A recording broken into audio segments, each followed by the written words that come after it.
आप सभी लोगों का स्वागत है आपके अपने ऑनलाइन इंस्टीट्यूट सक्सेस विद आशीष में। आज का हमारा इंडियन पॉलिटी भारतीय राज्य व्यवस्था से संबंधित 20वां क्लास है। आज हम 20वां क्लास आप लोगों को जो पढ़ाने जा रहे हैं, इसके पहले हमने 19 क्लास इंडियन पॉलिटी का वीडियो क्लास बना करके अपने यूट्यूब चैनल पर अपलोड कर दिए हैं। आप लोगों से रिक्वेस्ट है कि प्लीज़ आप लोग हमारे यूट्यूब चैनल को सब्सक्राइब करके और बेल आइकन को दबा दीजिएगा, जिससे आप लोगों को नोटिफिकेशन हमारे वीडियो का समय समय से आप तक पहुंचता रहे। और हमारे यूट्यूब चैनल पे जो है वहाँ जाके प्लेलिस्ट है, प्लेलिस्ट में सभी वीडियो सेव है। और प्लीज़ आप लोग जो है हमारे यूट्यूब चैनल को सब्सक्राइब करके प्लेलिस्ट में जाके सभी वीडियो को आप लोग देखिए। वीडियो देखने के बाद आप जो है वीडियो को लाइक करिए, कमेंट करिए और वीडियो को लिंक को आप प्लीज़ शेयर करिए। और आप अपना सुझाव जो है कमेंट के माध्यम से प्लीज़ हमें दिया करिए। ओके, तो आज का हम क्लास जो है शुरू करने जा रहे हैं। आज का हमारा जो इंडियन पॉलिटी का 20वां क्लास है। आज का जो हमारा टॉपिक है, जो हम टॉपिक डिस्कस करने जा रहे हैं आप लोगों से, और टॉपिक है लोकसभा के अध्यक्ष एवं उपाध्यक्ष। तो किसी भी एग्जाम में जिसमें जो है जीएस का रिक्वायरमेंट है, उन सभी एग्जामों में इस टॉपिक से क्वेश्चन पूछा गया है और पूछा भी जाता है। तो ये आज का जो हमारा क्लास है ये बहुत ही इम्पॉर्टेंट है। प्लीज़ आप लोग जो है इसको जो है एक सीरियस होकर क्लास करिए और अपनी कॉपी में इसको जो है एक नोट्स बना लीजिएगा। जो भी हम यहाँ पे फैक्ट डिस्कस करें, प्लीज़ आप लोग अपने कॉपी में इसको नोट्स बना लीजिएगा। हम आज इस टॉपिक में उन्हीं फैक्ट को हम डिस्कस करेंगे जो एग्ज़ाम के दृष्टिकोण से आवश्यक है। तो हम उन्हीं फैक्ट को यहाँ पे डिस्कस करने जा रहे हैं। प्लीज़ आप लोग जो अपने कॉपी में इसको नोट कर लीजिएगा। तो आज का हमारा इंडियन पॉलिटी भारतीय राज्य व्यवस्था इंडियन पॉलिटी से संबंधित क्लास 20 है। ठीक है, तो 20वां क्लास आज हम पढ़ाने जा रहे हैं आप लोगों को। और आज का हमारा जो टॉपिक है लोकसभा के अध्यक्ष एवं उपाध्यक्ष। तो भारतीय राज्य व्यवस्था से संबंधित 20वां क्लास है। आज का हमारा जो टॉपिक है वो है लोकसभा के अध्यक्ष एवं उपाध्यक्ष। ठीक है, तो लोकसभा में अध्यक्ष एवं उपाध्यक्ष की नियुक्ति किया जाता है। और लोकसभा का अध्यक्ष जो है ये जो है कोई भी बैठक होता है, इसका आयोजन करना और उससे संबंधित जो भी प्रक्रियाएं हैं, उन सब जो है अध्यक्ष लोकसभा में लोकसभा की जो भी जो है मान लीजिए कोई बैठक होता है तो उसकी अध्यक्षता जो है लोकसभा के अध्यक्ष के द्वारा किया जाता है। और कोई भी विधेयक पेश करना हो या फिर कोई क्वेश्चन पूछना हो लोकसभा में, तो अध्यक्ष की अनुमति से ही कोई सदस्य जो लोकसभा में क्वेश्चन पुटअप कर सकता है। तो लोकसभा में अध्यक्ष का एक महत्वपूर्ण रोल होता है। और लोकसभा की नियुक्ति जो होती है वह लोकसभा के सदस्यों के द्वारा ही किया जाता है। ठीक, तो लोकसभा के अध्यक्ष एवं उपाध्यक्ष की नियुक्ति लोकसभा में जो सदस्य होते हैं उन सदस्यों के आपस में से बहुमत के आधार पे लोकसभा के अध्यक्ष एवं उपाध्यक्ष की नियुक्ति किया जाता है। ओके, और लोकसभा के अध्यक्ष को जो शपथ नहीं दिलाया जाता है। क्यों? लोकसभा के अध्यक्ष को क्यों नहीं शपथ दिलाया जाता है? इसलिए नहीं शपथ दिलाया जाता है क्योंकि लोकसभा का जो अध्यक्ष होता है पहले वह लोकसभा का सदस्य होता है। ठीक, तो वह जो है लोकसभा के सदस्य के रूप में ऑलरेडी पहले से ही शपथ ग्रहण कर चुका होता है। तो जब शपथ ग्रहण सदस्य के रूप में लोकसभा के सदस्य के रूप में कर लिया है, तो उसको जो है दोबारा अध्यक्ष के रूप में शपथ ग्रहण करने की जरूरत नहीं होती है। ये तो एक क्वेश्चन जो है पीसीएस, आरओ और अन्य एग्जामों में पूछा गया है कि लोकसभा के अध्यक्ष जो है शपथ ग्रहण करते हैं कि नहीं करते हैं। तो सीधे से आंसर है कि लोकसभा के अध्यक्ष शपथ ग्रहण नहीं करते हैं। ओके, तो हम कुछ फैक्ट यहाँ पर आप लोगों को लिखाने जा रहे हैं, इसको आप लोग जो है कॉपी अपनी नोट कर लीजिएगा। लोकसभा के अध्यक्ष एवं उपाध्यक्ष पीठासीन अधिकारी होते हैं। ठीक, लोकसभा के ये जो है अधिकारी माने जाते हैं, पीठासीन अधिकारी, यानी भी इनसे लोकसभा से संबंधित कोई भी जो है कार्य करना हो तो इनका आदेश लेना बहुत जरूरी होता है। तो लोकसभा के अध्यक्ष एवं उपाध्यक्ष पीठासीन अधिकारी होते हैं। इसको आप लोग अपने कॉपी में नोट कर लीजिएगा कि लोकसभा के पीठासीन अधिकारी कौन होते हैं। लोकसभा के पीठासीन अधिकारी कौन होते हैं? तो अध्यक्ष एवं उपाध्यक्ष लोकसभा के पीठासीन अधिकारी होते हैं। ओके, अनुच्छेद 93 से अनुच्छेद 97, अनुच्छेद 93 से 97 तक लोकसभा के अध्यक्ष एवं उपाध्यक्ष के बारे में बताया गया है। यानी कि इनकी नियुक्ति, इनका वर्क, ये जो है कौन कौन से महत्वपूर्ण वर्क करते हैं, क्या क्या जिम्मेदारियां हैं इनमें, इस सब से संबंधित जो है अनुच्छेद 93 से 97 तक अध्यक्ष एवं उपाध्यक्ष के बारे में बताया गया है। ओके, अनुच्छेद 93 में लोकसभा, अनुच्छेद 93 में कहा गया है, अनुच्छेद 93 में कहा गया है लोकसभा अपनी प्रथम बैठक में अपने सदस्यों में से, लोकसभा अपनी प्रथम बैठक में अपने सदस्यों में से एक अध्यक्ष एवं एक उपाध्यक्ष का चुनाव करती है। तो लोकसभा के अध्यक्ष का चुनाव कब होता है? जब कोई भी पार्टी जब बहुमत में आ जाती है तो वह लोकसभा का गठन करता है। यानी लोकसभा का जब निर्माण होता है, जब गठन होता है लोकसभा का, तो जो सदस्य लोकसभा के होते हैं वो पहले बैठक में ही, जब पहला अधिवेशन होता है लोकसभा का, तो उस पहले बैठक में ही लोकसभा के अध्यक्ष एवं उपाध्यक्ष का चुनाव अपने ही सदस्यों में से बहुमत के आधार पे करते हैं। ओके, तो अनुच्छेद 93 में कहा गया है, अनुच्छेद 93 में लोकसभा अपनी प्रथम बैठक में अपने सदस्यों में से एक अध्यक्ष एवं एक उपाध्यक्ष का चुनाव करती है। ओके, इम्पॉर्टेंट है। अनुच्छेद 93 में लोकसभा के अध्यक्ष एवं उपाध्यक्ष की नियुक्ति के बारे में बताया गया है। ओके, लोकसभा सदस्य जब तक रहते हैं तभी तक अध्यक्ष हैं। यानी कि लोकसभा के सदस्य, लोकसभा जब लोकसभा का निर्माण किया जाता है तो लोकसभा 5 साल तक कार्य करती है। यानी उसके अंदर जो भी सदस्य हैं उनका कार्यकाल 5 वर्ष होता है। यानी लोकसभा के सदस्य का कार्यकाल 5 वर्ष होता है। तो लोकसभा के सदस्य, अध्यक्ष जो है लोकसभा का सदस्य ही होता है। यानी जब लोकसभा के सदस्य के रूप में इसका कार्यकाल खत्म हो जाएगा तो यहाँ अध्यक्ष नहीं रहेगा। यानी अध्यक्ष केवल 5 साल तक ही रहता है, जब तक लोकसभा रहती है। लोकसभा के विघटन होने पर इनकी अध्यक्षता खत्म हो जाती है। ओके, यही बात यहाँ कहा गया है कि लोकसभा सदस्य, जब तक लोकसभा के सदस्य हैं तभी तक वह अध्यक्ष बने रह सकते हैं। जब लोकसभा का विघटन हो जाएगा, लोकसभा के सदस्य नहीं रह जाएंगे, तब यह अध्यक्ष भी नहीं रहेंगे। ठीक है, इसलिए बहुत इंपॉर्टेंट है। लोकसभा सदस्य जब तक रहते हैं तभी तक अध्यक्ष रहते हैं। अदरवाइज जब सदस्यता लोकसभा की चली जाएगी इनकी, तब अध्यक्ष नहीं रहेंगे। ओके, और लोकसभा के अध्यक्ष जो है, लोकसभा के अध्यक्ष स्वेच्छा के आधार पे अपना त्यागपत्र दे सकते हैं। यानी जब भी उनका इच्छा हो तब वो अपने पद से इस्तीफा दे सकते हैं। ठीक है, त्यागपत्र दे सकते हैं। अध्यक्ष जो है अपना त्यागपत्र किसको देता है?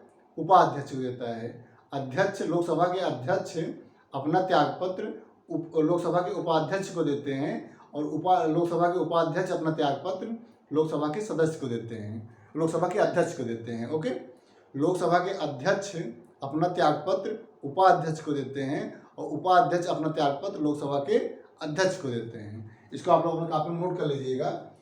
अध्यक्ष अपना त्यागपत्र उपाध्यक्ष को देता है, अध्यक्ष अपना त्यागपत्र उपाध्यक्ष को देता है, और उपाध्यक्ष अपना त्यागपत्र अध्यक्ष को देते हैं। ये क्वेश्चन पूछा भी जाता है कि अध्यक्ष किसको त्यागपत्र देता है? तो अध्यक्ष जो है लोकसभा के उपाध्यक्ष को त्यागपत्र देता है। इसको आप लोग अपने कॉपी में नोट कर लीजिए कि लोकसभा के अध्यक्ष किसको त्यागपत्र देते हैं। तो लोकसभा के अध्यक्ष जो है उपाध्यक्ष को त्यागपत्र देते हैं। ओके, इसको आप लोग अपने कॉपी में नोट कर लीजिएगा। ये इंपॉर्टेंट है, इंपॉर्टेंट फैक्ट है, ये जो एग्जाम में पूछा जाता है।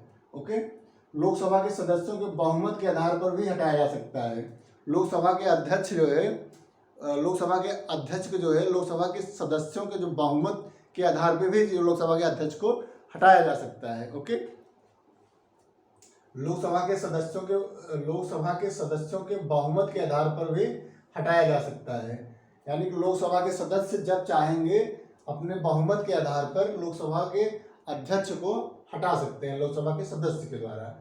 ओके, लेकिन जब लोकसभा के सदस्य बहुमत के आधार पे लोकसभा के अध्यक्ष को हटाने की प्रक्रिया चल ही रहती, मतलब जब प्रक्रिया चलाई जाती है लोकसभा में लोकसभा के अध्यक्ष को हटाने की, तो जब इसकी जो सूचना लोकसभा के अध्यक्ष को 14 दिन पूर्व देनी होती है। यानी कि लोकसभा को, यदि लोकसभा के सदस्यों को द्वारा बहुमत के आधार पर लोकसभा के अध्यक्ष को जब हटाया जाता है तो इसकी सूचना 14 दिन पूर्व अध्यक्ष को देनी होती है। ठीक, तो 14 दिन के पूर्व अध्यक्ष या उपाध्यक्ष को सूचना देना होता है। ओके, नेक्स्ट है अनुच्छेद 95 में कहा गया है, अनुच्छेद 95 में कहा गया है कि जब जब अध्यक्ष पद रिक्त हो तो उपाध्यक्ष या अध्यक्ष का कार्य करेगा। अनुच्छेद 95 में कहा गया है कि यदि अध्यक्ष जो है किसी भी कारणवश से अपने पद पर कार्य नहीं कर रहा है या कहीं छुट्टी लेकर कहीं गया है तो उनके समस्त कार्यों का निर्वहन उपाध्यक्ष ही अध्यक्ष के रूप में करेगा। ठीक है, तो अध्यक्ष जब नहीं रहेगा, उसका पद रिक्त रहेगा, तो लोकसभा का उपाध्यक्ष ही अध्यक्षता करता है लोकसभा का। ओके, इसको आप लोग अपने कापी में नोट कर लीजिएगा। अनुच्छेद 95 में कहा गया है, अनुच्छेद 95 में कहा गया है कि जब अध्यक्ष पद रिक्त हो तो उपाध्यक्ष ही अध्यक्ष का कार्य करेगा। ओके, नेक्स्ट अनुच्छेद 94 में कहा गया है, अनुच्छेद 94 में लोकसभा के विघटन के पश्चात नई लोकसभा में प्रथम अधिवेशन के ठीक पहले तक अध्यक्ष अपने पद पर बना रहता है।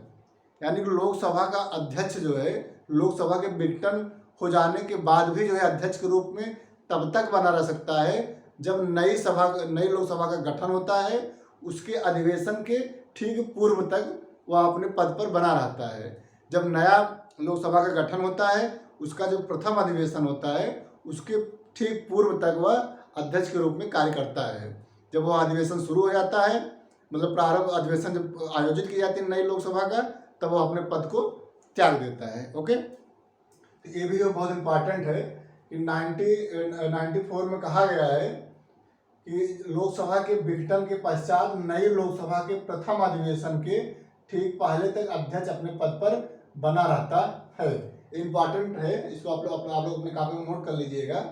नेक्स्ट है संसद के विधि द्वारा निर्धारित वेतन एवं भत्ते प्राप्त होते हैं। जो लोकसभा के अध्यक्ष एवं उपाध्यक्ष होते हैं उनको वेतन एवं भत्ते संसद के द्वारा निर्धारित वेतन भत्ते दिए जाते हैं। यानी संसद जो भी वेतन भत्ते निर्धारित करती है वही वेतन एवं भत्ते अध्यक्ष एवं उपाध्यक्ष को दिया जाता है। ओके, नेक्स्ट अध्यक्ष शपथ ग्रहण नहीं करता। इसको आप लोगों को अभी बताए हैं कि अध्यक्ष शपथ ग्रहण नहीं करता है। लोकसभा के अध्यक्ष शपथ ग्रहण नहीं करते हैं। क्यों नहीं करते हैं? क्योंकि वह लोकसभा के अध्यक्ष लोकसभा के सदस्य के रूप में पहले ही शपथ ग्रहण किए होते हैं। यानी लोकसभा के जो अध्यक्ष होते हैं पहले वो लोकसभा के सदस्य के रूप में अपना जो है पद ग्रहण करते हैं, यानी शपथ ग्रहण करते हैं। लोकसभा के सदस्य के रूप में शपथ ग्रहण करते हैं, इसीलिए वो दोबारा अध्यक्ष के रूप में शपथ ग्रहण नहीं करते हैं। ओके, यही रीजन होता है कि अध्यक्ष शपथ ग्रहण नहीं करता है। ओके, इसको आप लोग अपने कापी में नोट कर लीजिएगा कि लोकसभा के अध्यक्ष जो है शपथ ग्रहण नहीं करता है। ओके, अध्यक्ष का वेतन 4 लाख रुपये प्रतिमाह दिया जाता है। लोकसभा के अध्यक्ष को 4 लाख रुपए प्रतिमाह दिया जाता है, उनका वेतन है। ओके, तो लोकसभा के अध्यक्ष का वेतन 4 लाख रुपए प्रतिमाह है। ये जो है लोकसभा के अध्यक्ष एवं उपाध्यक्ष से संबंधित कुछ इम्पॉर्टेंट फैक्ट थे जो PCS एग्जाम में, RO एग्जाम में और जो टीचर के एग्जाम है, इन सब एग्जामों में पूछा जाता है।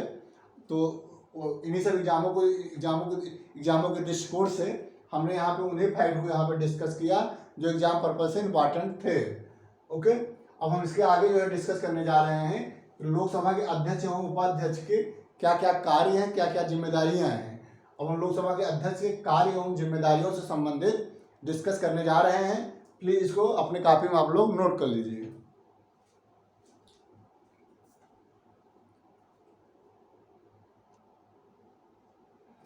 नेक्स्ट है अध्यक्ष के अधिकार एवं कार्य, यानी अध्यक्ष के क्या क्या अधिकार हैं, अध्यक्ष के क्या क्या अधिकार हैं एवं क्या क्या कार्य हैं, इससे संबंधित हम डिस्कस करने जा रहे हैं। हम अब इसके आगे आप लोगों को पढ़ाएंगे कि जो लोकसभा के जो अध्यक्ष हैं उनका कार्य क्या है, उनका अधिकार क्या क्या है। ठीक, तो इसको आप लोग जो है यहीं क्वेश्चन जो है मेन क्वेश्चन यहीं से आप लोगों से पूछा जाएगा एग्जाम में। और ये जो है सेक्शन लोकसभा के अध्यक्ष से संबंधित ये जो है क्लास बहुत इंपॉर्टेंट है और यहीं से जो है क्वेश्चन अध्यक्ष के अधिकार एवं कार्य से अधिकतर क्वेश्चन कंपटीशन में पूछा जाता है। ओके, तो आप लोग इसको नोट कर लीजिएगा अपनी कॉपी में। पहला है कि बैठकों की अध्यक्षता करता है, ठीक। ये जो है लोकसभा में जो भी बैठकें आयोजित की जाती हैं, लोकसभा में जो भी बैठकें आयोजित की जाती हैं, उन सभी बैठकों की अध्यक्षता लोकसभा के अध्यक्ष के द्वारा किया जाता है।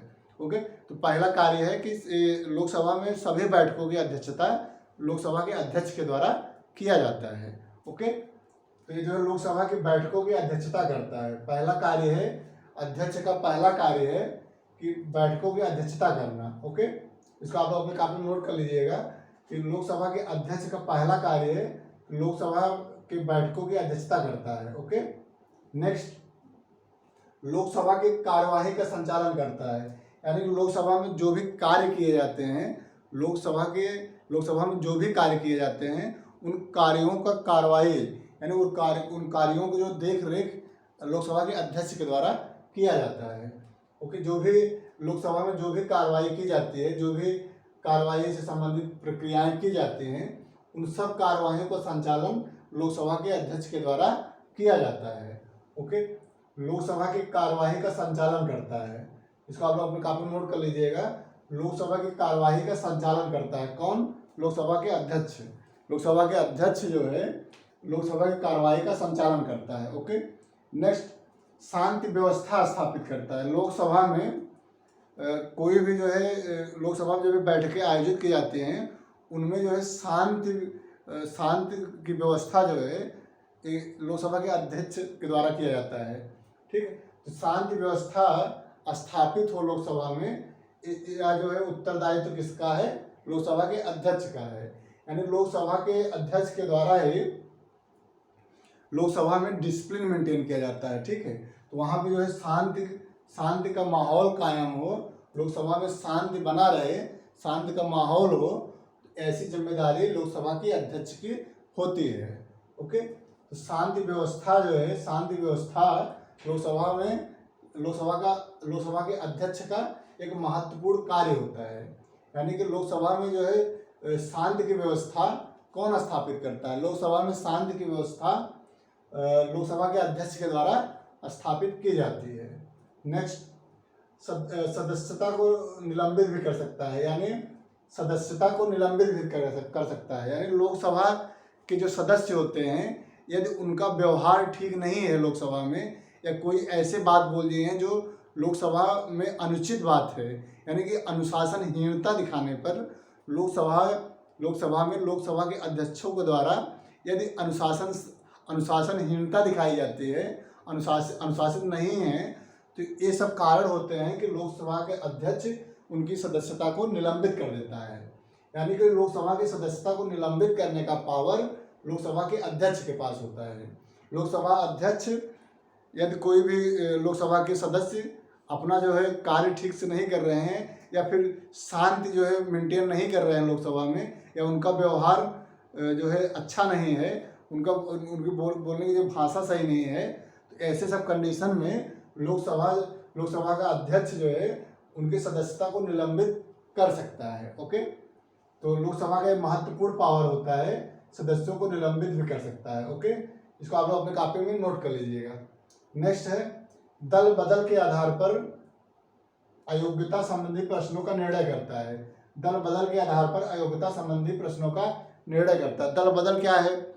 यदि मान लीजिए कोई भी पार्टी चुनाव लड़ती है और चुनाव वो जीत गई, लेकिन उसके कुछ सदस्य जो है किसी अन्य पार्टी में चले जा रहे हैं स्वेच्छा के आधार पे, तो ऐसे कंडीशन में वह दल बदल कहा जाता है। यानी कि वह दल जिसमें वो निर्वाचित होकर आते हैं, लेकिन वो कुछ समय के बाद उस दल को छोड़ करके, उस पार्टी को छोड़ करके किसी अन्य पार्टी में चले जाते हैं, तो यह दल बदल है। तो दल बदल के आधार पर अयोग्यता संबंधी, यदि दल बदल या जो है न्याय योग्य नहीं है, जो भी सदस्य जो दल बदल करते हैं, यदि वह न्याय योग्य नहीं है, इससे संबंधित प्रश्नों का निर्णय अध्यक्ष के द्वारा ही किया जाता है। यानी अध्यक्ष यह निर्धारित करेगा कि जो दल बदल किया है वह न्याय योग्य है कि नहीं है। यदि न्याय योग्य नहीं है तो उनको जो सस्पेंड कर दिया जाता, उस सदस्य को सदस्यता छीन ली जाती है। ओके, तो दल बदल के आधार पर अयोग्यता संबंधी प्रश्नों का निर्णय कौन करता है? लोकसभा के अध्यक्ष के द्वारा किया जाता है। दल बदल के आधार पर अयोग्यता संबंधी प्रश्नों का निर्णय लोकसभा के अध्यक्ष के द्वारा किया जाता है। ओके, नेक्स्ट, भारतीय संसदीय समूह के पदेन सभापति के रूप में कार्य करता है। भारतीय संसदीय समूह के पदेन सभापति के रूप में कार्य करता है, यानी कि जो भी संसदीय समिति, जो भी संसदीय समूह होते हैं उनके पदेन सभापति के रूप में लोकसभा के अध्यक्ष कार्य करते हैं। ओके, भारतीय संसदीय समूह के पदेन सभापति के रूप में कार्य करते हैं। जो भी संसदीय समूह होते हैं, जो भी संसदीय समूह का निर्माण किया जाता है, उनकी जो है पदेन सभापति कौन होते हैं? लोकसभा के अध्यक्ष होते हैं। ओके, तो इसको आप लोग अपने कॉपी में नोट कर लीजिएगा कि भारतीय संसदीय समूह के पदेन सभापति के रूप में कार्य करता है अध्यक्ष। ओके, नेक्स्ट, सदन की कार्यवाही स्थगित कर सकता है। यदि सदन की जब बैठकें आयोजित की जाती हैं, यदि सदन में शांति की व्यवस्था स्थापित नहीं है, ठीक, या फिर कोई भी अनुशासित कार्य हो रहा है, तो ऐसे कंडीशन में लोकसभा के अध्यक्ष के द्वारा कुछ समय के लिए लोकसभा को जो है स्थगित कर दिया जाता है। ठीक, लोकसभा की बैठकों को स्थगित कर दिया जाता है।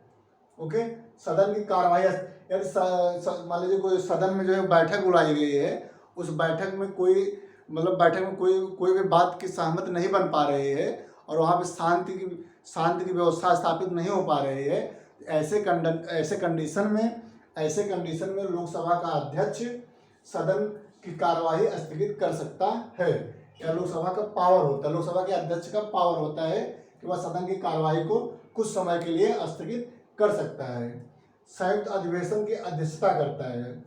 यदि कोई भी विधेयक लोकसभा और राज्यसभा दोनों में, मान लीजिए लोकसभा से पारित हो गया, कोई भी विधेयक जब लोकसभा में प्रस्तुत किया जाता है तो लोकसभा के द्वारा यदि वह विधेयक पास कर दिया जाता है तो वह दूसरे सदन में जाता है, राज्यसभा में मान लीजिए किसी भी जो है उस विधेयक में कोई भी ऐसा लगता है कि उस विधेयक में उनके अकॉर्डिंग कुछ चीज़ ऐड नहीं किया गया है, तो वह राज्यसभा के सदस्यों द्वारा उस विधेयक का विरोध किया जाता है और उस राज्यसभा में उस विधेयक को पारित नहीं किया जाता है। तो ऐसे कंडीशन में राष्ट्रपति का यह दायित्व होता है कि दोनों सदनों का संयुक्त अधिवेशन का आयोजन करे।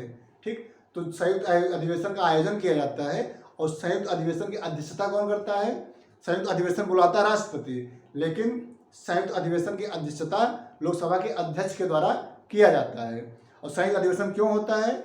यह जो है मान लीजिए किसी भी विधेयक पे पक्ष और विपक्ष का दोनों का जो विरोध होता है, यानी राज्यसभा लोकसभा में जो है उस विधेयक पर विरोध होता है और एक सहमत नहीं बन पाती है, तो ऐसे कंडीशन में संयुक्त अधिवेशन का आयोजन राष्ट्रपति के द्वारा किया जाता है। और संयुक्त अधिवेशन की अध्यक्षता किसके द्वारा की जाती है? संयुक्त अधिवेशन की अध्यक्षता लोकसभा के अध्यक्ष के द्वारा किया जाता है। संयुक्त अधिवेशन की अध्यक्षता किसके द्वारा किया जाता है? संयुक्त अधिवेशन की अध्यक्षता किसके द्वारा किया जाता है? लोकसभा के अध्यक्ष के द्वारा किया जाता है। लोकसभा के अध्यक्ष के द्वारा संयुक्त अधिवेशन की अध्यक्षता किया जाता है। संयुक्त अधिवेशन की अध्यक्षता लोकसभा के अध्यक्ष के द्वारा किया जाता है। इसको आप लोग अपने कॉपी में नोट कर लीजिएगा और ये इम्पॉर्टेंट है। ओके, ये जो एग्जाम में पूछा भी गया है और आगे आने वाले एग्जाम में पूछे भी जा सकते हैं।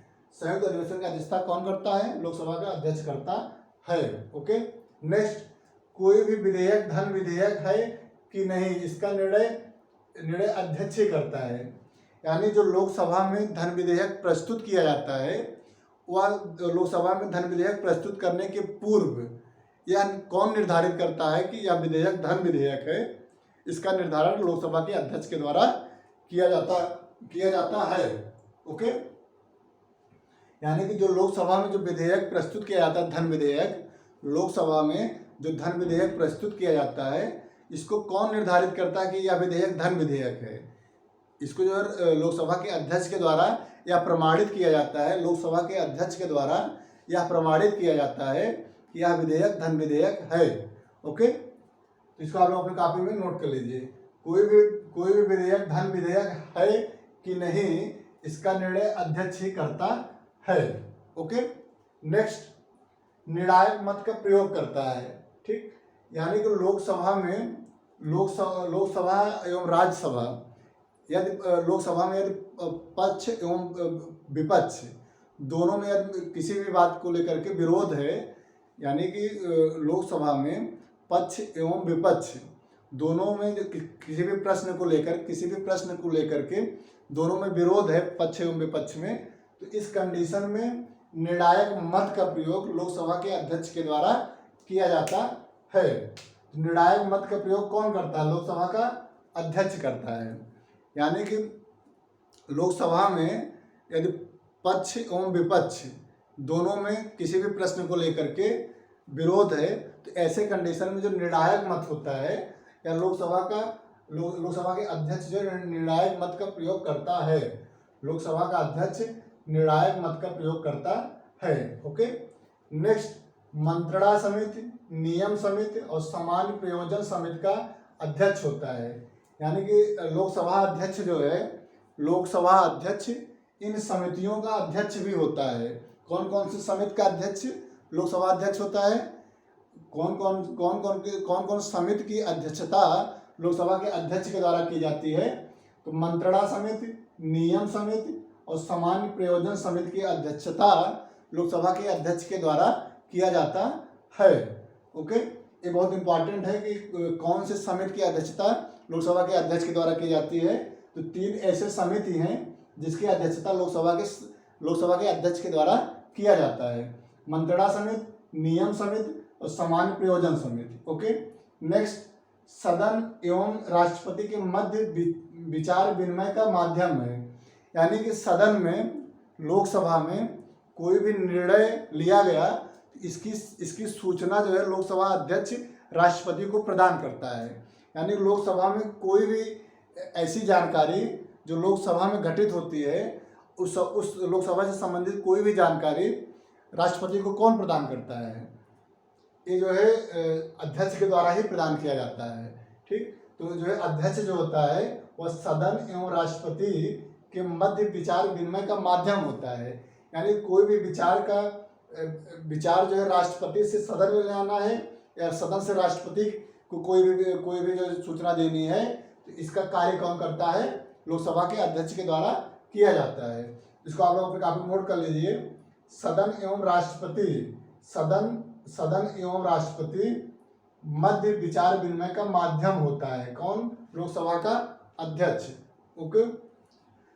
लोकसभा के अध्यक्ष के द्वारा ही प्रश्न को स्वीकार एवं अस्वीकार कर सकता है। यानी लोकसभा का अध्यक्ष ही कोई भी प्रश्न जो लोकसभा में पूछा जाना है सदस्यों के द्वारा, उस प्रश्न को यदि लोकसभा का अध्यक्ष स्वीकार करता है, तभी वह प्रश्न किसी भी सदस्य के द्वारा पूछा जा सकता है। अदरवाइज यदि अध्यक्ष के द्वारा वह उस प्रश्न को अस्वीकार कर दिया गया, तो वह प्रश्न लोकसभा में नहीं पूछा जाएगा। ओके। तो ये भी आप लोग नोट कर लीजिए कि प्रश्नों को स्वीकार एवं अस्वीकार कर सकता है। ओके, प्रश्न को स्वीकार एवं अस्वीकार कर सकता है। इसको आप लोग अपने कॉपी में नोट कर लीजिए। ठीक है। तो आज की इस क्लास में, आज के हम इंडियन पॉलिटी के हम 20वें क्लास में आप लोगों को हम पढ़ाए हैं लोकसभा के अध्यक्ष एवं उपाध्यक्ष। यानी लोकसभा के अध्यक्ष का क्या कार्य होता है, क्या जिम्मेदारियां होती हैं, इससे संबंधित जो फैक्ट थे जो एग्जाम में पूछे जा सकते हैं और जो एग्जाम में पूछे भी गए हैं, उनसे संबंधित सारे फैक्ट को हम आप लोगों को यहाँ पर डिस्कस किए हैं। और ये इम्पॉर्टेंट क्लास था आज का, यहाँ से क्वेश्चन एग्जाम में पूछे जा सकते हैं। तो आप लोगों से निवेदन है कि प्लीज़ आप लोग इस क्लास को देखिए और देख करके एक नोट्स बनाइए, उस नोट्स को रिवाइज करके याद करिए। ओके। तो आज के इस क्लास में इतना ही। अब इसके आगे हम एक नए चैप्टर के साथ, एक नए टॉपिक के साथ, इंडियन पॉलिटी के एक नए टॉपिक के साथ हम आप लोगों से डिस्कस करेंगे। और अगला हमारा क्लास अगले दिन होगा, जो इंडियन पॉलिटी का 21वां क्लास है, उसमें हम एक नए चैप्टर के साथ आप लोगों को हम पढ़ाएंगे। तो आज की इस क्लास में इतना है। आप लोगों से विनम्र निवेदन है कि प्लीज़ आप लोग हमारे इस वीडियो के लिंक को आप मैक्सिमम शेयर करिए और हमारे यूट्यूब चैनल को सब्सक्राइब करिए और लाइक करिए, कमेंट करिए प्लीज़। तो आज की क्लास में इतना है। बहुत बहुत धन्यवाद। Thank you so much.